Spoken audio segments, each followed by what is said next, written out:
En el verano del año 30 a.C., en un palacio de Alejandría, bañado por el sol egipcio, la mujer más poderosa del mundo antiguo estaba a punto de tomar la decisión más definitiva de su vida. Pero lo que realmente sucedió en las últimas horas de Cleopatra no es la historia romántica que Hollywood nos ha vendido. Es mucho más oscura, más calculada y absolutamente más perturbadora de lo que jamás imaginaste. Cleopatra Septio Filopator no era la seductora superficial que los historiadores romanos quisieron pintarnos. Era una estratega brillante, políglota que hablaba 9 idiomas, matemática consumada y la última faraona de una dinastía que había gobernado Egipto durante 300 años.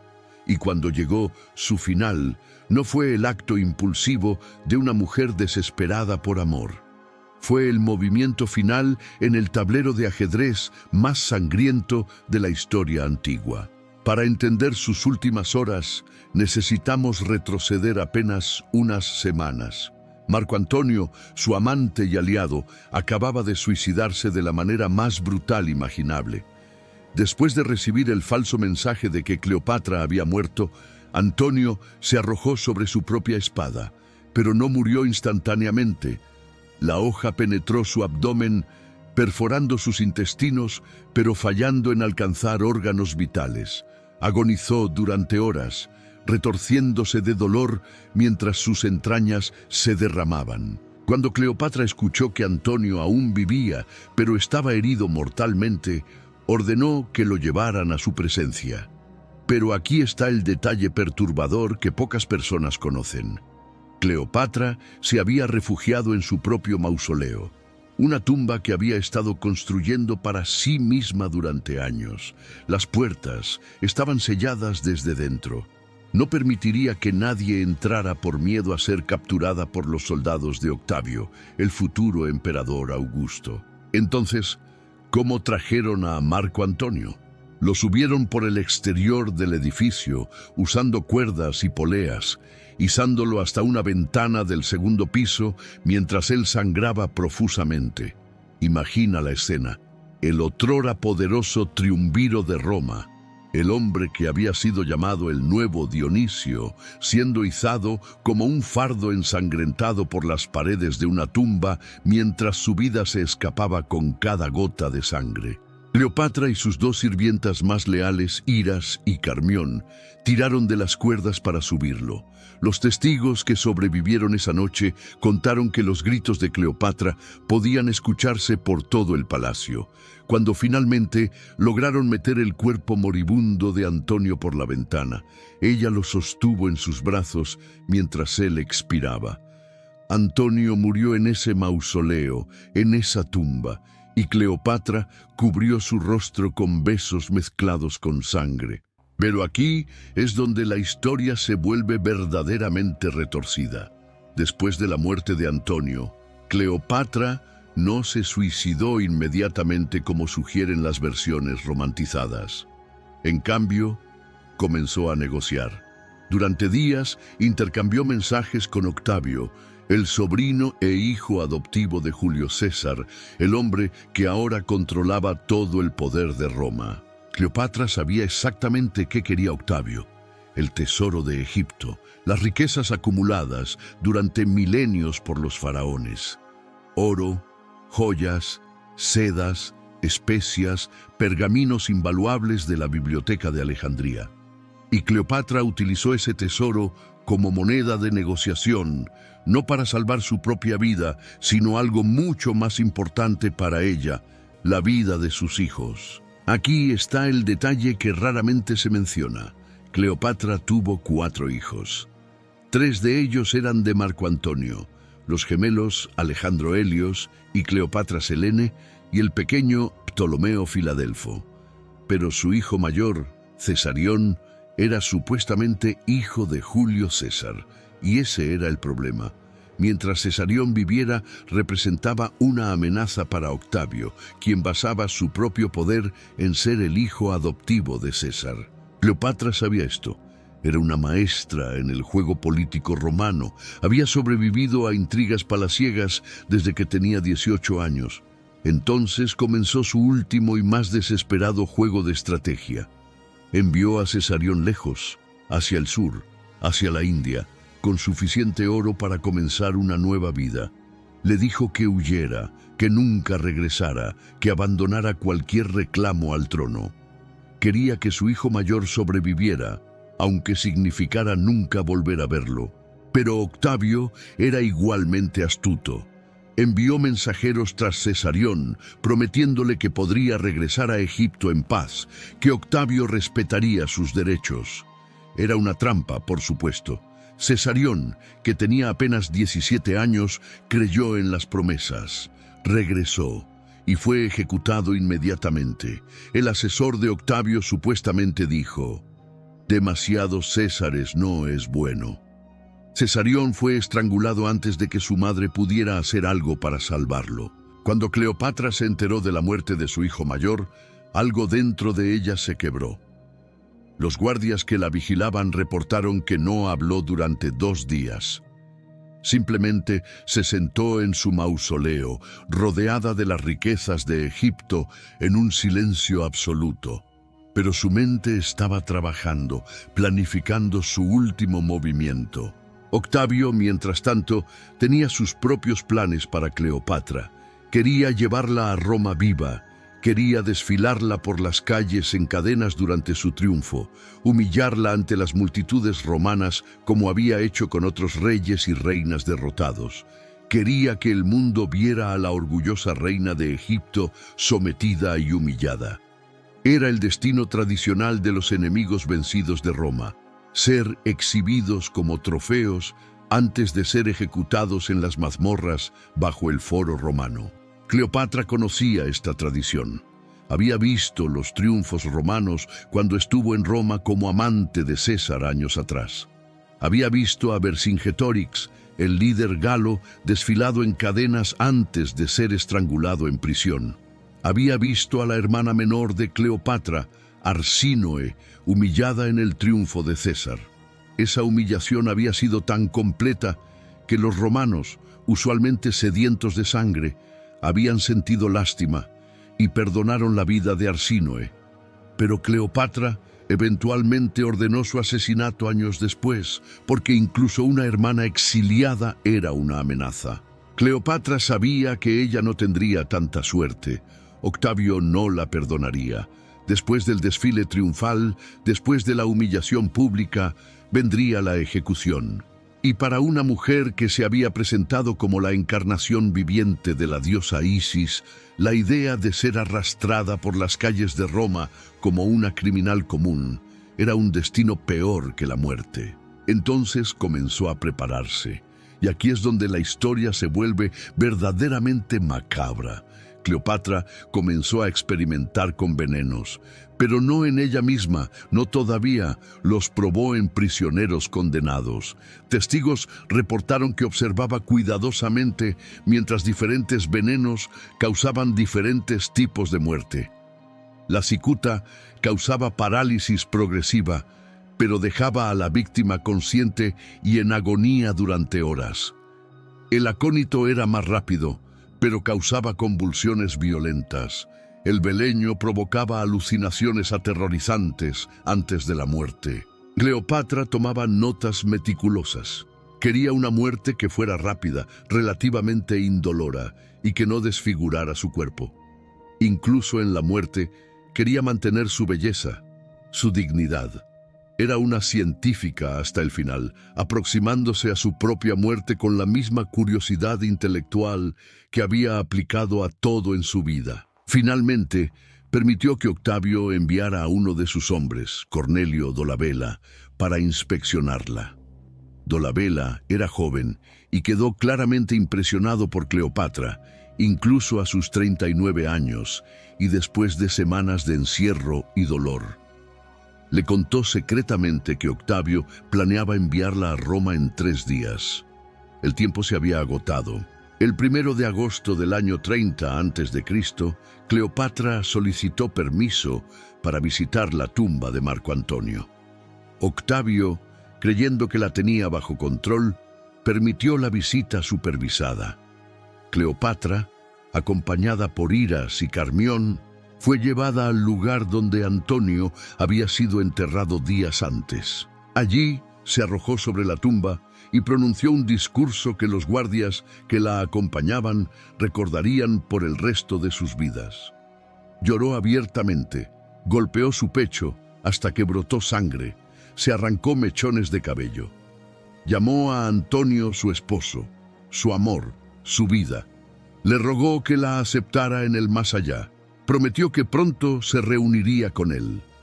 Fue una actuación digna de la mejor actriz de la antigüedad, porque eso era parte de lo que Cleopatra era, una maestra de la teatralidad.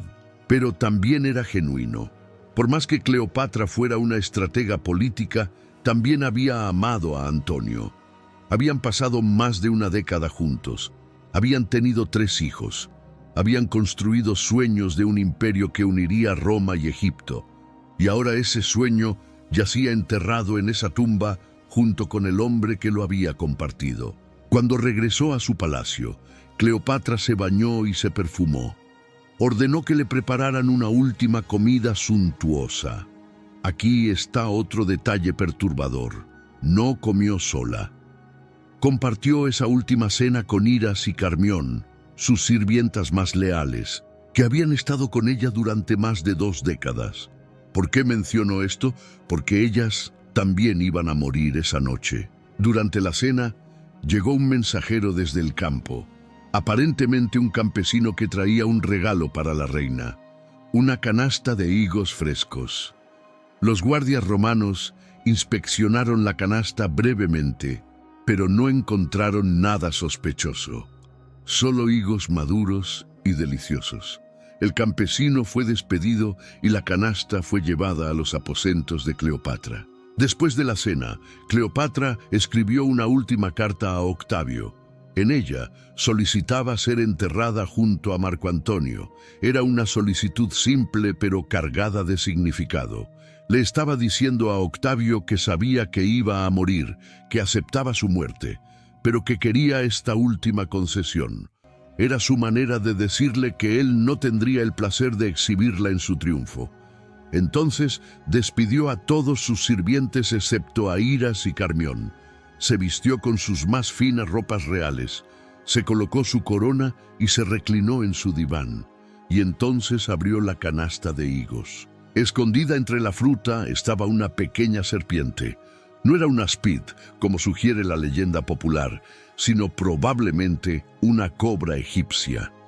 La cobra era el símbolo de la realeza egipcia, el uraeus que los faraones llevaban en sus coronas. Era la serpiente de la diosa Wadjet, protectora del Bajo Egipto. En la mitología egipcia, la mordedura de esta serpiente sagrada garantizaba la inmortalidad. Pero aquí está la verdad retorcida que los historiadores modernos han descubierto. Probablemente no fue una serpiente en absoluto. La mordedura de una cobra causa hinchazón masiva, desfiguración, necrosis de tejidos. El cuerpo de Cleopatra no mostró estos signos cuando fue encontrado. Además, las cobras egipcias no son particularmente confiables como método de suicidio. A veces la mordedura no es mortal. A veces toma días morir en agonía. Cleopatra, que había pasado semanas probando venenos, nunca habría elegido un método tan poco confiable. Entonces, ¿qué realmente sucedió?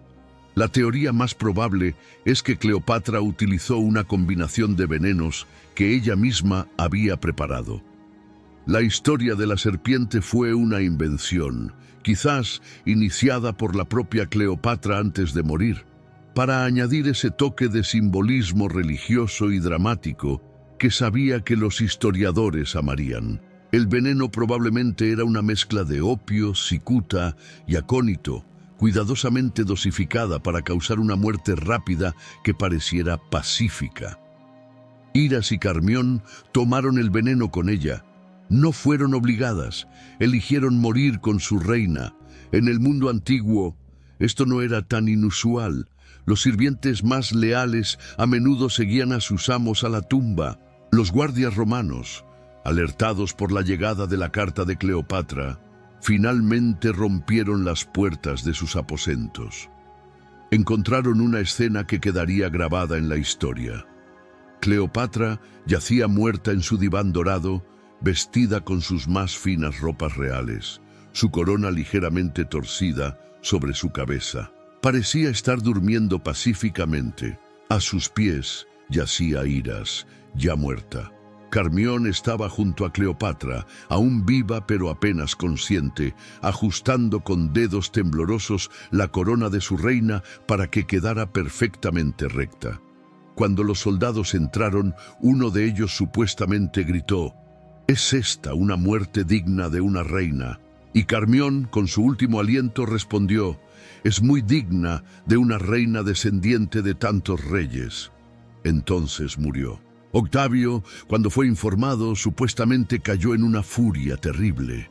Había sido superado en estrategia. Cleopatra le había negado su triunfo, su momento de gloria suprema. Ordenó que buscaran por todo el palacio evidencia de cómo había muerto. Encontraron la canasta de higos. Encontraron 2 pequeñas marcas en el brazo de Cleopatra que podrían haber sido mordeduras de serpiente, aunque los médicos modernos sospechan que fueron añadidas post-mortem para apoyar la narrativa oficial. La verdad es que nunca sabremos con certeza exacta cómo murió Cleopatra, pero lo que sí sabemos es esto: fue un suicidio cuidadosamente planeado y ejecutado con la misma brillantez estratégica que había caracterizado toda su vida. Eligió el momento, eligió el método, controló la narrativa hasta su último aliento. Y funcionó. Octavio, a pesar de su furia, honró su última petición. Cleopatra fue enterrada junto a Marco Antonio con todos los honores de un funeral real egipcio. La ubicación exacta de su tumba se ha perdido en la historia, probablemente en algún lugar bajo las aguas del puerto de Alejandría, donde terremotos y tsunamis han sumergido gran parte de la ciudad antigua. Pero la historia se vuelve aún más oscura cuando consideramos lo que sucedió con sus hijos sobrevivientes. Cesarión ya estaba muerto, ejecutado por orden de Octavio. Los 3 hijos de Antonio y Cleopatra fueron llevados a Roma. Octavio los exhibió en su triunfo, pero no los ejecutó. En cambio, fueron entregados a Octavia, la hermana de Octavio y exesposa de Marco Antonio, para que los criara. Imagina la ironía retorcida: los hijos de Cleopatra siendo criados por la mujer romana que Antonio había abandonado por su madre. Alejandro Helios desapareció de los registros históricos poco después. Probablemente murió joven. Ptolomeo Filadelfo también desapareció. Solo Cleopatra Selene sobrevivió hasta la edad adulta. Octavio la casó con Juba II de Mauritania, un rey cliente de Roma, y ella se convirtió en reina en su propio derecho, gobernando el norte de África. Cleopatra Selene nombró a uno de sus hijos Ptolomeo, manteniendo viva la dinastía de su madre. Pero esa línea también terminó en tragedia. Su hijo, Ptolomeo de Mauritania, fue ejecutado por el emperador Calígula décadas después, eliminando finalmente el último vestigio de sangre tolemaica de posiciones de poder. Pero regresemos a esas últimas horas, porque hay más aspectos perturbadores que necesitan ser explorados. Hay evidencia de que Cleopatra, en sus últimos días, intentó matarse al menos una vez antes. Se infligió heridas en sus pechos, golpeándose hasta que sangraron. Octavio, que quería mantenerla viva para su triunfo, amenazó con matar a sus hijos si ella se hacía más daño. Esto la mantuvo viva durante días más, pero también profundizó su desesperación. Algunos historiadores antiguos sugieren algo aún más perturbador: que Cleopatra intentó seducir a Octavio como lo había hecho con César y Antonio, que en sus reuniones con él intentó utilizar su legendario encanto para manipularlo, pero Octavio era diferente. donde César había sido un hombre de mundo que apreciaba la cultura y la inteligencia, y donde Antonio había sido un hedonista que amaba el lujo, Octavio era frío, calculador y completamente inmune a los encantos de Cleopatra. Algunos relatos sugieren que este rechazo fue particularmente humillante para Cleopatra. Toda su vida, su belleza y su intelecto habían sido herramientas de poder. Había seducido a los dos hombres más poderosos de Roma. Había utilizado sus relaciones para proteger a Egipto y elevar su posición. Pero con Octavio, estas herramientas no funcionaban. Él la veía no como una reina fascinante o una posible aliada, sino simplemente como un trofeo de guerra. También hay relatos oscuros sobre los últimos días de Cleopatra que sugieren que consideró matar a sus propios hijos antes de matarse ella misma. La lógica era espantosa pero comprensible. Si iba a ser desfilada por Roma en cadenas, sus hijos serían exhibidos junto a ella. Después de su ejecución, sus hijos quedarían huérfanos en un mundo hostil, blancos de asesinato o peor. ¿No sería más misericordioso darles una muerte rápida e indolora? Finalmente, rechazó esta idea. Quizás porque, a pesar de todo, mantenía la esperanza de que Octavio los perdonaría. Quizás porque incluso para Cleopatra, matar a sus propios hijos era un paso demasiado lejos. O quizás porque, como maestra estratega hasta el final, sabía que matar a los hijos de Antonio enfurecería a los romanos, que aún amaban su memoria, y haría menos probable que Octavio la enterrara con honor. Hay otro aspecto perturbador de sus últimas horas que raramente se menciona. Cleopatra se negó a comer durante días antes de su muerte. Los guardias reportaron que apenas tocaba la comida que le llevaban. Estaba literalmente muriéndose de hambre, debilitándose intencionalmente. Cuando finalmente pidió esa última comida suntuosa, fue tanto un acto de desafío como una preparación para la muerte. Quería que su estómago estuviera lleno para que el veneno actuara más predeciblemente. También practicó. Los guardias la escucharon recitar discursos en sus aposentos, ensayando las palabras que diría sobre la tumba de Antonio. Preparó su vestimenta funeral con días de anticipación. Se aseguró de que sus últimas cartas estuvieran perfectamente escritas. Cada detalle fue cuidadosamente orquestado. Cleopatra convirtió su propia muerte en una producción teatral digna de una reina diosa. Y funcionó más allá de sus sueños más salvajes. 2000 años después, seguimos hablando de Cleopatra. Su muerte ha sido inmortalizada en obras de teatro, pinturas, películas. Ha eclipsado las muertes de casi todos los demás personajes de la antigüedad. La imagen de Cleopatra, sosteniendo la serpiente sagrada contra su pecho, se ha convertido en un icono cultural que trasciende el tiempo. Pero la realidad fue mucho más oscura que el mito. No fue un acto impulsivo de una mujer loca de amor. Fue el movimiento final calculado de una maestra en el juego del poder. Cleopatra no murió por amor a Marco Antonio, aunque ciertamente lo amaba. Murió porque era la única forma de ganar su último juego contra Roma. Al negarse a ser exhibida como un trofeo de guerra, al controlar los términos de su propia muerte, al asegurarse de ser recordada como una reina que murió con dignidad, en lugar de una prisionera humillada, Cleopatra logró en la muerte lo que no pudo lograr en vida: derrotar a Roma. Octavio pudo haber conquistado Egipto, pero Cleopatra conquistó la historia. Y esa fue su venganza final, más dulce que cualquier victoria militar podría haber sido. Cuando piensas en Cleopatra, no piensas en una prisionera derrotada.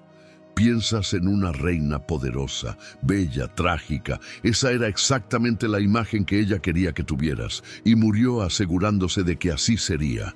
Las últimas horas de Cleopatra no fueron un cuento romántico de amor eterno.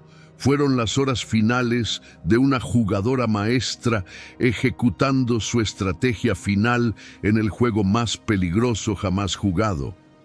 Y si eso te deja perturbado, Bueno, debería. Porque la verdad sobre el poder, sobre la supervivencia, sobre la forma en que los grandes de la historia han jugado sus juegos, siempre ha sido más oscura, más brutal y más calculada de lo que las leyendas nos quieren hacer creer. Esa es la verdad retorcida sobre la muerte de Cleopatra. Fue brillante, fue aterradora, y fue exactamente como ella la planeó.